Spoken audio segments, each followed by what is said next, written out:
as everybody already knows, just as this violence is being perpetuated with our tuition money, it's also being often done in the name of Jewish safety. We're not that stupid. We know that that's not what's happening.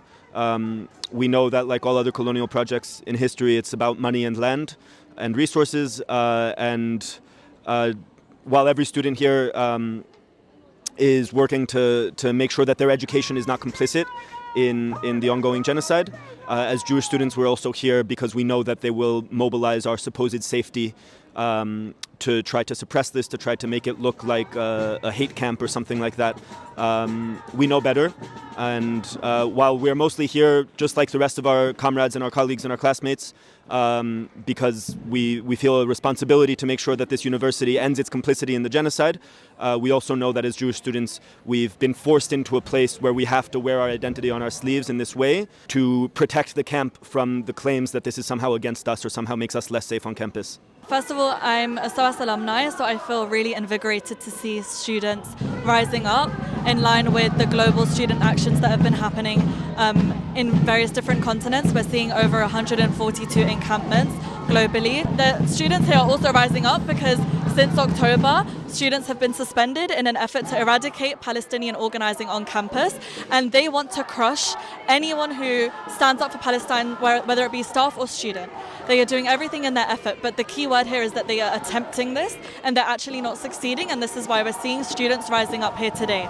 I think it's so important for us to be visible on campus and to center Palestine on campus, especially here at SOAS, where Palestinian or pro-Palestinian activists have faced so much repression. And like we've already seen it spread to Australia, France, Italy, and now here in the UK, like there's already over 5 encampments here in the UK and counting. Yeah, it's important to sort of seize the moment and mobilize as fast as possible and as widely as possible, because people have really woken up since seeing the US encampments. Like, it's really shed a light on what's going on. At all times, we center what's happening in Gaza and what's happening in Palestine, and they've done that as well in the US encampments. Like they've made such a point to make Gaza and Palestine the focal point of what they're doing. Students around the world are not united just because they're doing encampments.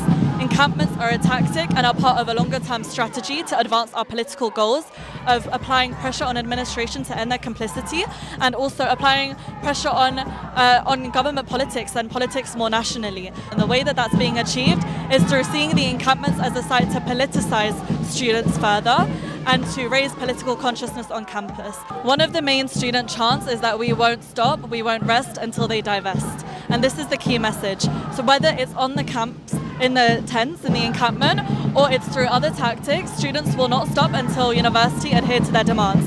They want to talk about decolonizing the curriculum, yet they hold very tangible links to the Zionist entity. We know that they're scared, and we know that it's because of student power right here today, and this is something that's been building. Students just don't do this out of the blue, they've been organizing, and that again is what SOAS fears the most.